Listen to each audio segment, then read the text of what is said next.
Buaya darat. Laju, laju.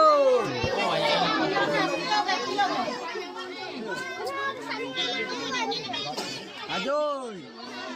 Laju. Buaya darat tertangkap.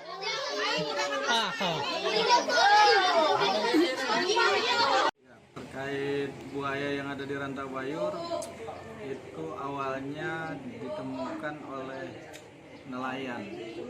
Nelayan ini memasang cucuk dan sekitar siang hari lah jam 1-an dia ingin mengangkat perangkap ikan tersebut, dilihat ada aneh, mencurigakan, sehingga dia lebih berhati-hati. Kemudian pas dilihatnya dipastikan bahwa ada benda ada hewan yang dilihatnya seperti buaya. Kemudian dipastikan bahwa dia melihat kembali, dipastikan bahwa itu buaya, sehingga dia meninggalkan tempat perangkap ikannya tersebut dan memanggil teman dan diakalin, sehingga binatang melata tersebut akhirnya berhasil diamankan. Setelah diamankan, itu posisinya ada di seberang desa.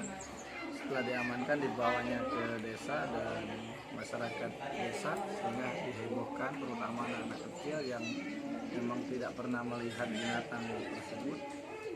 Akhirnya ramai-ramai membuat video untuk mungkin kenang-kenangan entah apa gitu, yang jelas gitu. Kemudian setelah itu binatang yang dilindungi ini saat ini masih disimpan warga dan diamankan oleh warga,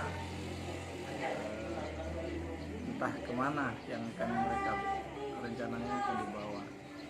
Nah, saya sebagai warga desa menghimbau kepada masyarakat lebih berhati-hati, karena sudah 2 buaya yang ditemukan di Sungai Musi yang pada saat ini setelah berpuluh-puluh tahun tidak pernah ditemukan. Saat ini setidaknya ada 2 anak buaya yang sudah ditemukan.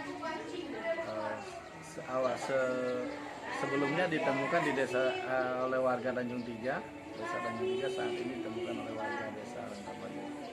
Yang kemudian saya berharap kepada badan atau dinas terkait agar bagaimana supaya masyarakat desa Rantau Bayur tidak resah untuk bisa mulai dari cara menangkap ikan di Sungai Musi, kemudian karena kebiasaan masyarakat di pinggiran sungai ini adalah mandi dan mencuci itu di aliran sungai. Saat ini pada masyarakat merasa ketakutan karena telah ditemukannya seekor buaya tersebut. Demikian, terima kasih. Assalamualaikum warahmatullahi wabarakatuh.